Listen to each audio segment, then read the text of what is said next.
Namo Myoho Renge Kyo, Namo Myoho Renge Kyo, Namo Myoho Renge Kyo. Hi, friends. Thanks for being here. Thanks for your practice. 10 worlds, 10 realms, right? It's the first stepping stone of understanding karmic influence in our lives.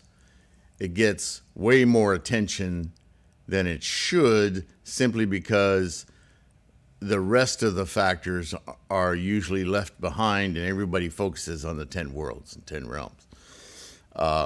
It's unfortunate because it gives you a myopic view, a small view of the bigger picture. And as Buddhists, the bigger picture is everything, yeah? So please understand, before we get going in the 10 worlds, 10 realms, that it's just a simple glance at the tip of the iceberg of the 3,000 realms in a single thought moment. So time is an issue, right? What is a moment? What is a second? What is a thought moment? 3,000 realms, what are all those realms? And then you have the interpenetration, which hardly gets delved into in the 10 worlds, which is really 100 worlds. So right away we have to let go of that 10 thing. That's just a multiplier, right? And then the fact that all of those are happening in that single moment, multiplied by the factors and the 3 realms of life, it just exponentially expands, right? But in everyday conversation, and certainly within certain groups, it's hardly ever discussed at all. And it's so critical to understand.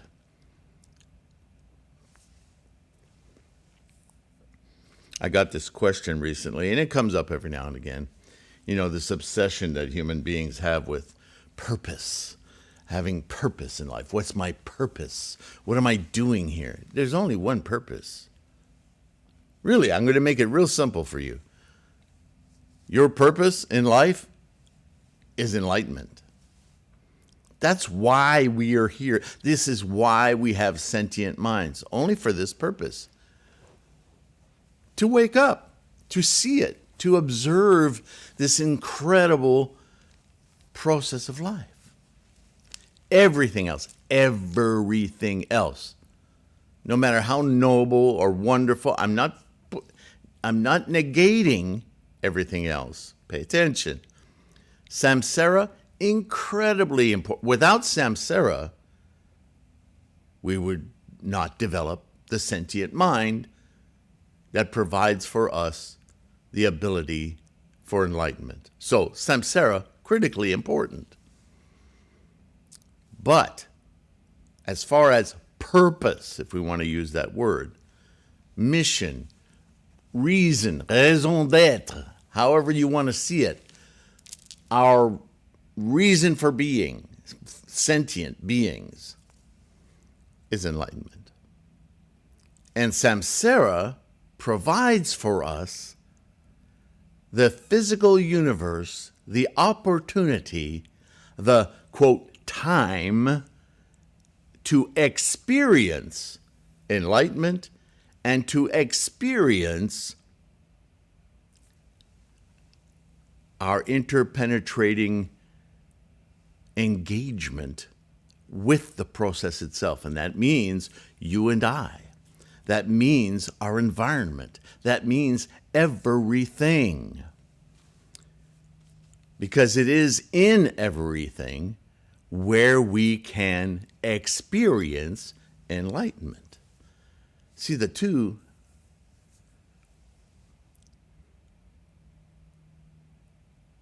So be a plumber, be a car mechanic, be a doctor, a lawyer, be a librarian, be an expert at dominoes or checker. It doesn't really matter, because all of that samsaric activity is it's a base. It's a place to operate, to function, to engage with others and environment and ourselves with the singular goal of enlightenment. You know, I've told the story before about Aristotle. Some of you may remember it. Some of you may not even know who Aristotle is, but hopefully they still teach the ancient Greek philosophers in public school.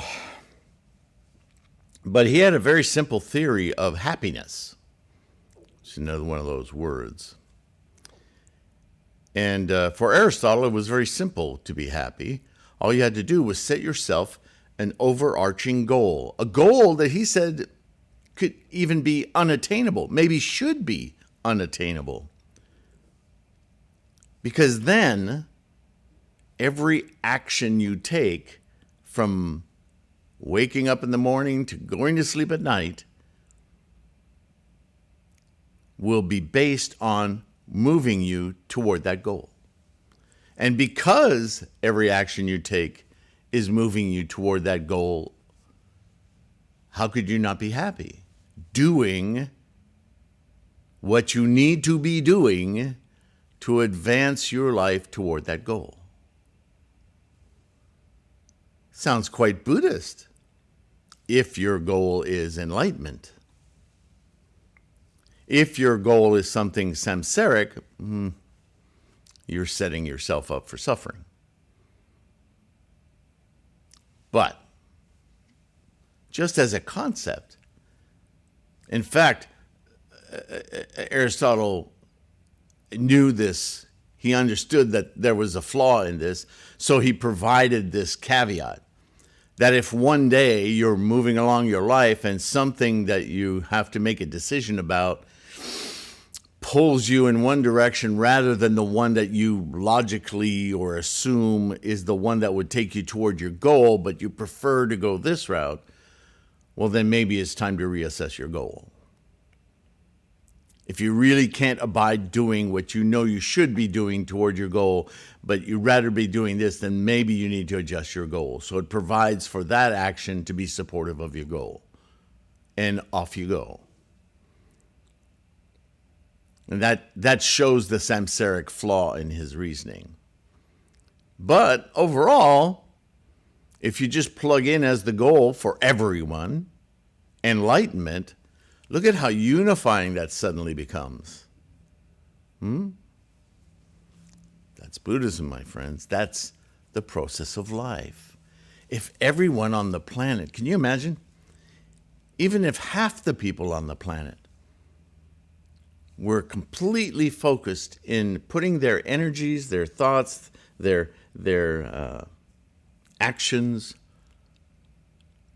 toward enlightenment, I mean, can you even perceive of how different the world would be? So certainly for us individually, you want to know what your purpose is?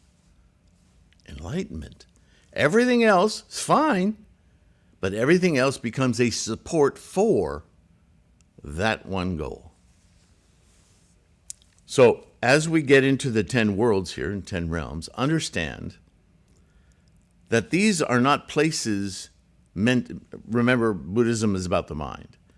So the realms, they're not rooms in a house, they're not countries, they're not places to be. They're mental constructs that influence the way we put together our epistemology, our knowledge, our experience of life. And so, this is a new robe, so I keep fidgeting in it. I apologize.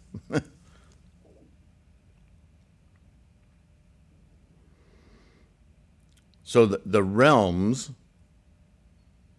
are mental places that are influences in samsara, in our samsaric mind, which provide for us either a support for enlightenment or a distraction from enlightenment. I don't think I've ever heard it described that way. So please make a mental note. The realms, 3,000 realms in a single thought moment, You see how that's said? In our cause-making, our action-taking, our work-taking mind, the way we experience is influenced either toward enlightenment or distracted from enlightenment. So the 10 realms, which we begin with as a building block, one, are identifiers of samsaric influences and experience of the sentient mind at an apparent level. How much influence it has, that's a very complex formula, and it's very individual, right? What is the influence of hunger to one person versus another? It's never identical. Second, karmic manifestations and influences at a worldly level of perception. Again, this is samsara. And our energy, our momentum, has tendencies and conditions, and those tendencies and conditions make for an experience that's colored, tinged, looks like, gravitates toward. Third, a more immediate reference to the larger concept of the 3,000 realms in a single thought moment of life, right? It's the beginning block to start to discern these influences in our lives, samsaric influences. And yes, I am including Buddhahood in that, because we have a samsaric influence toward enlightenment, and then we have the experience of enlightenment, right?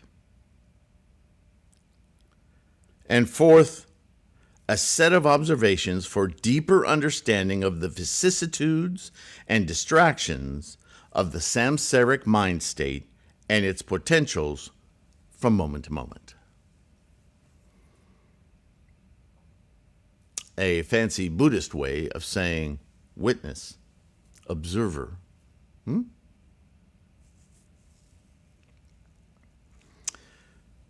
The 10 worlds or realms are a conception of the streams of karmic manifestations and influences within our amalgam of karma, what I've called in the past the karmic freight train, right?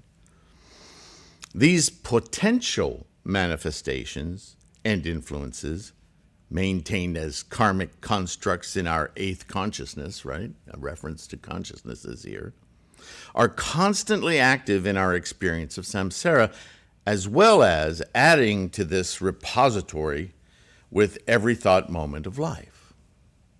It's constantly roiling around in here. Our potential and our manifestations based upon and influencing each other, all interpenetrating, right?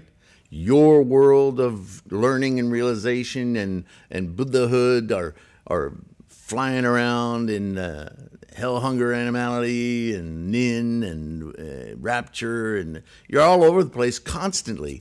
And within that roiling moment-to-moment 3,000 influences, you're popping out into the next moment with a certain subset, an amalgam, right? And where's your overall tendency in all of those tendencies and conditions, right? It's a complex cloud of impressions and possibility, which is why we chant all the time, every day, because we want to awaken that Buddha-ness so that we influence that roiling cloud of influences toward enlightenment. And if it's not toward enlightenment, then it's a distraction from enlightenment. This is the fulcrum we're always talking about in our practice of Buddhism. The stories talk about evil influences or bad influences. This is language. It's a fallacy of language. It simply means, are you working toward enlightenment or are you not? If everything you do, Aristotle, works toward your ultimate goal of enlightenment, then everything you do provides security, happiness, health, even if it's a struggle, because you know you're committed to, you're resolved to, whatever this is, I'm going to enlightenment. That's where I'm going.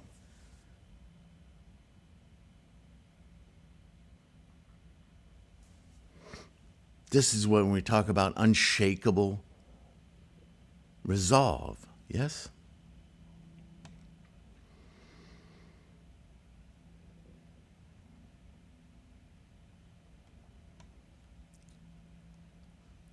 Please see 3,000 Realms in a Single Thought Moment of Life. Yeah, refer back to that description in this book. This samsaric experience is the source of all our vicissitudes. Our things are so constantly changing and fluctuating in our minds. Vicissitudes is a nice word because it means there's really nothing you can anchor your thoughts on. You can pretend you're anchoring your thoughts on something. Even enlightenment, and this is why we practice daily, so that we can stay there as much as possible. But our mind, it just doesn't like being anchored. It's a slippery son of a gun. And it's easily influenced. We're samsaric beings. And clinging, right? Because our mind wants to hang on. It is slippery. So let's cling to things. Unfortunately, that prohibits, impedes our progress toward enlightenment. It's the very nature of being. So don't begrudge it, just observe it, understand it.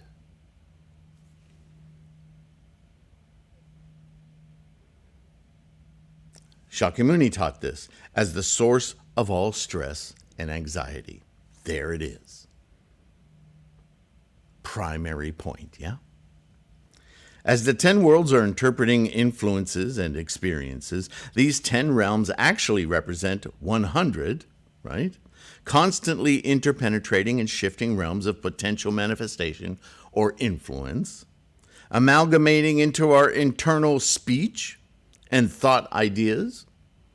Each of these realms express as a combination of 10 factors, right? The suchnesses, affecting our perception, our cognition, and the formation of our thoughts.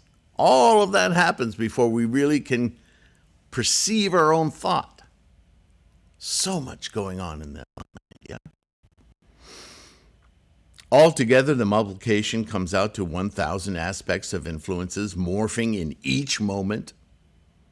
And finally, Buddhism calls this into this equation 3 realms of consciousness, observers seeing it, living beings, and the environment or universe, right? All 3 are necessary for this consciousness to arise and this consciousness to function, to have some witnessing of the process at whatever depth we might have.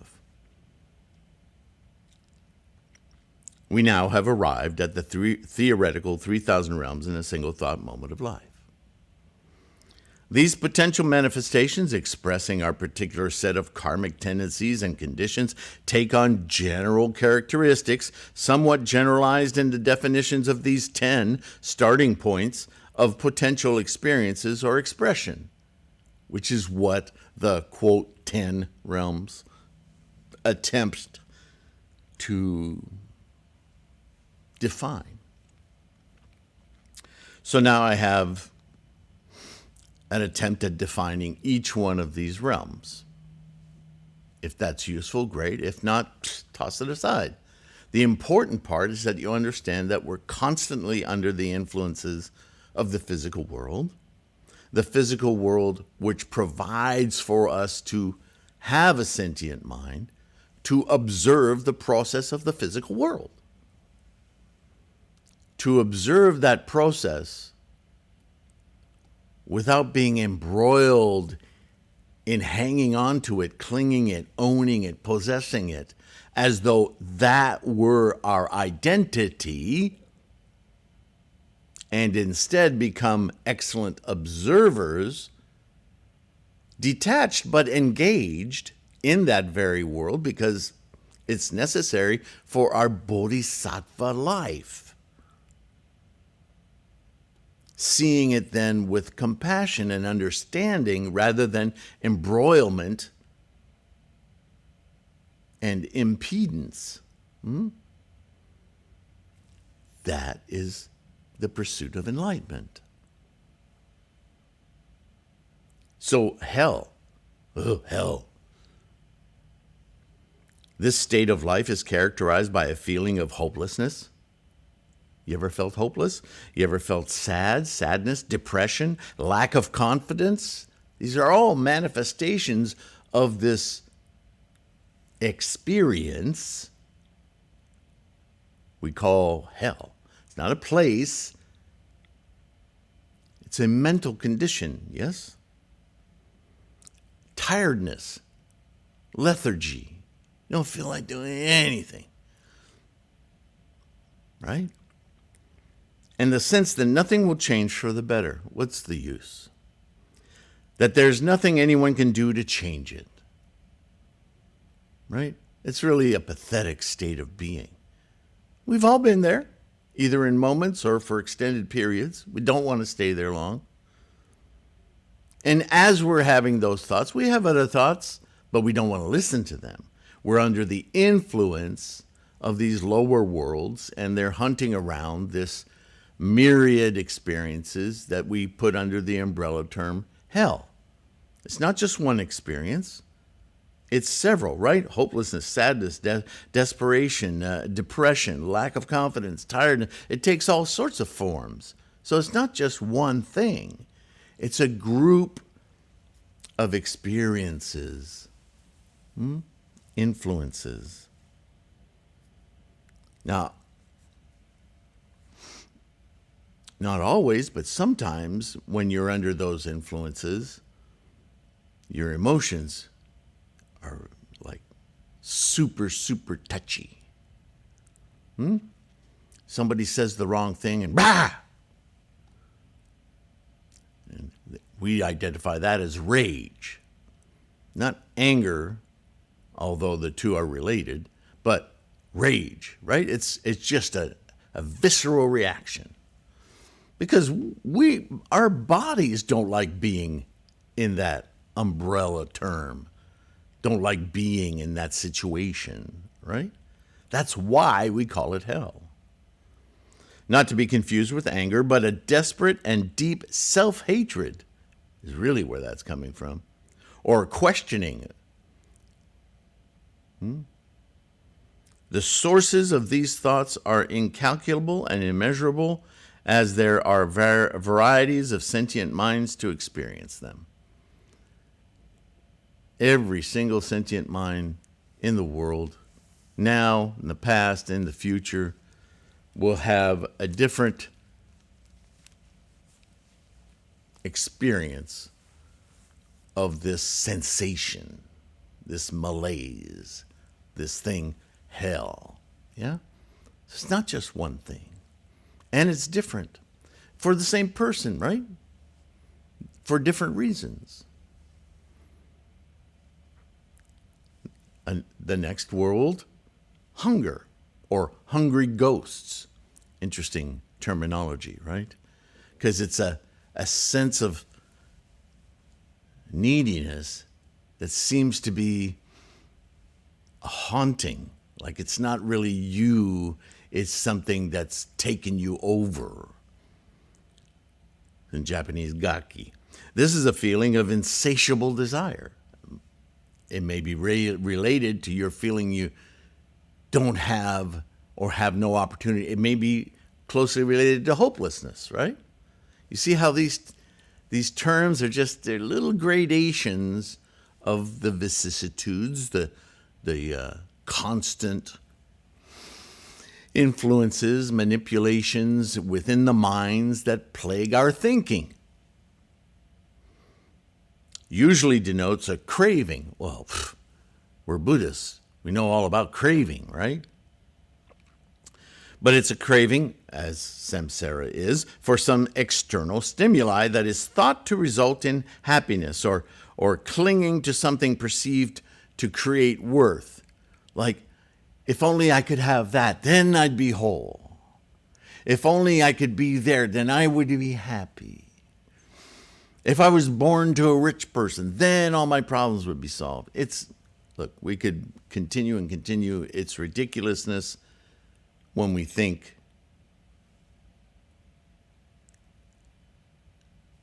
rightly, but when you're in the throes of feeling shitty about yourself, hell, hunger, animality, everything you think seems totally justifiable, right? Which is why we don't want to stay in those mind states. They're very corrosive. And the truth is, we don't. But what are we listening to? What are we prioritizing? That's more to the point, isn't it?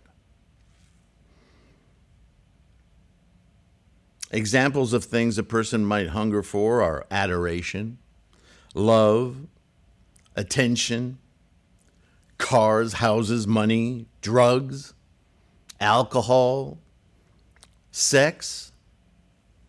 It's okay to want sex, but are you obsessed? Right? The world of hunger is an uncontrolled craving, desire, and clinging. Because, what's the key word in all of these? What are we identifying with? What are we defining ourselves as when we succumb to these influences as though they were the central feature of our life? Again, I remind you, if the central feature of your life, and you constantly remind yourself of it, Namo Myoho Renge Kyo, is enlightenment, then these become simply the monkey mind. You know, like Nichiren says, go home, make love to your wife. Chant, both of you, while you're doing it. Man, there's a in-your-face example. Enjoy what there is to enjoy, suffer what there is to suffer, chant. This is Nichiren, our modern teacher. Sex isn't bad. Sex is a natural samsaric necessity. But if in your mind it distracts you from enlightenment, now it's an obstacle. Right? That's the point. The moment you're in the world of hunger, you are a slave to your desires. That doesn't mean that sex is bad. But it means that sex has a very, very strong potential to distract you from your practice, from your aim of enlightenment. So pay attention. Enjoy it while you can, and then get back to work. In fact, as Nichiren suggests, convert this activity, as joyous and wonderful as it is, into an opportunity for Buddhahood. I've tried it. It's not as easy as it might sound.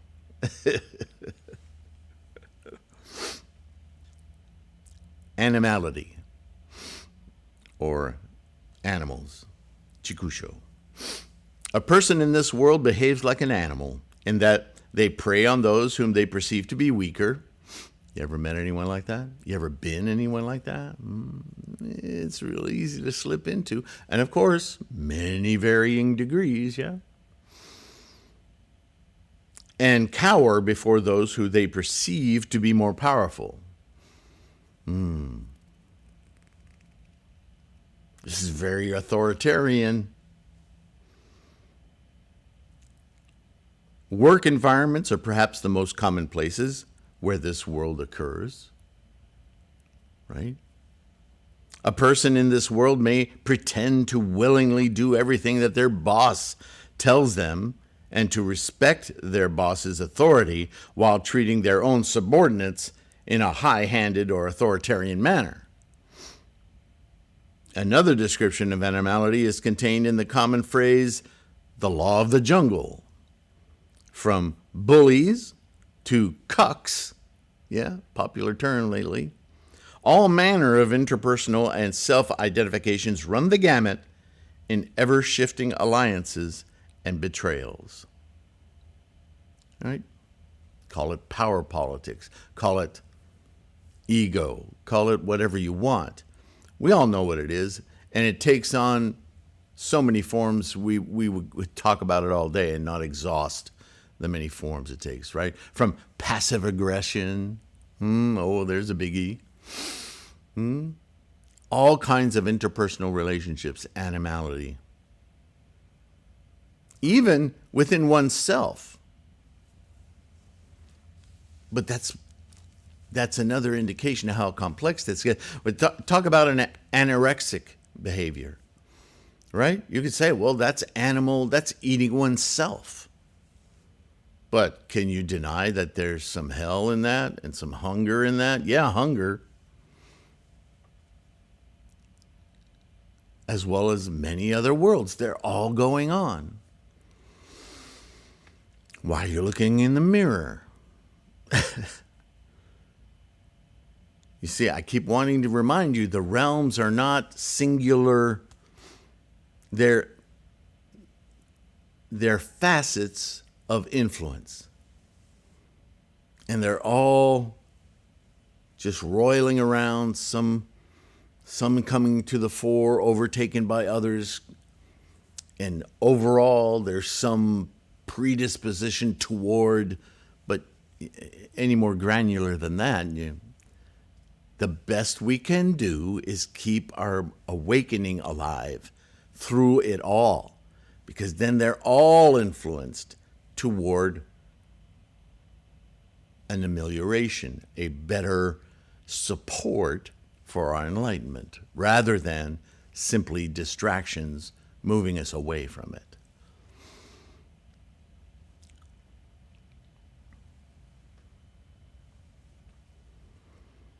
We'll do anger, and then we'll end this video, and I'll do a part 2, and we'll talk about the rest of them, okay? Anger, or Asuras. The world of anger is perhaps the most deceptively named of the 10 worlds or realms. It is a condition of egotism and self-righteousness. It leads to backstabbing and manipulation. Like animality, it is a condition that is focused on power.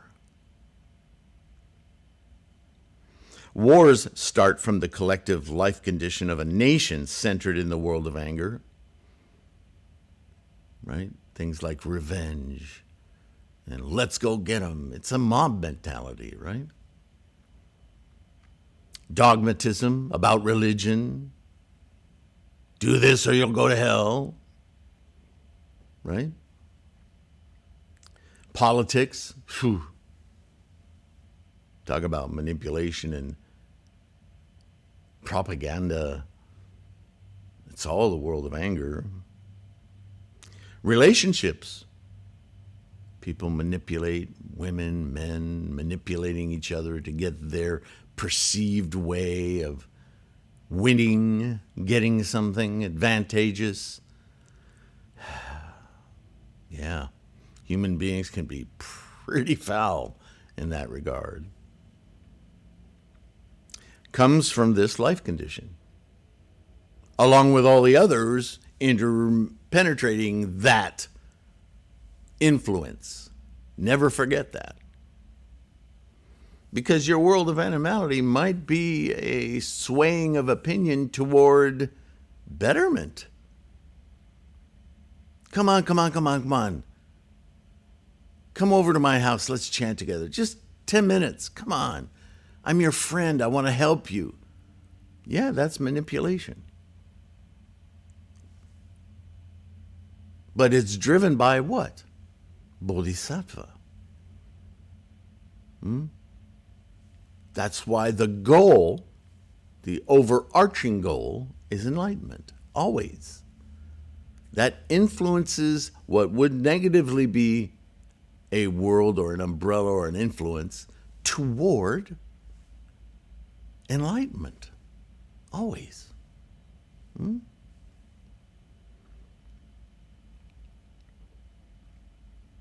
All others are to believe you because of who you are, your status, not because what you're saying is necessarily reasonable or correct. This is that power dynamic again. I'm the boss. Do what I say. Anger is more about the exercise of power than the position or status of the person. Are you influencing based on enlightenment, or are you influencing based on self, ego, identity? It's a difficult one, yeah? These four lower worlds, or life conditions, are known as the four evil paths. That is because they tend to lead individuals down the lowest condition, the world of hell, and all are deeply circular mental obstacles to break free in order to develop one's Buddha nature. That's what I've been saying all along. Next video, we'll start with humanity and move on through the 10. I hope this is helping. I hope you're getting the idea here. I don't think I've ever heard the 10 worlds discussed in this particular way. And I think it's essential that we understand it in this way, rather than compartmentalized, right, mental states. They're all interpenetrating. They all have various levels and but all of them, all of the worlds, 3,000 of them are all active in a single moment. Our particular tendencies and conditions, our habit energies, so many factors come into in different moments of the day. How we act, take action based on those influences.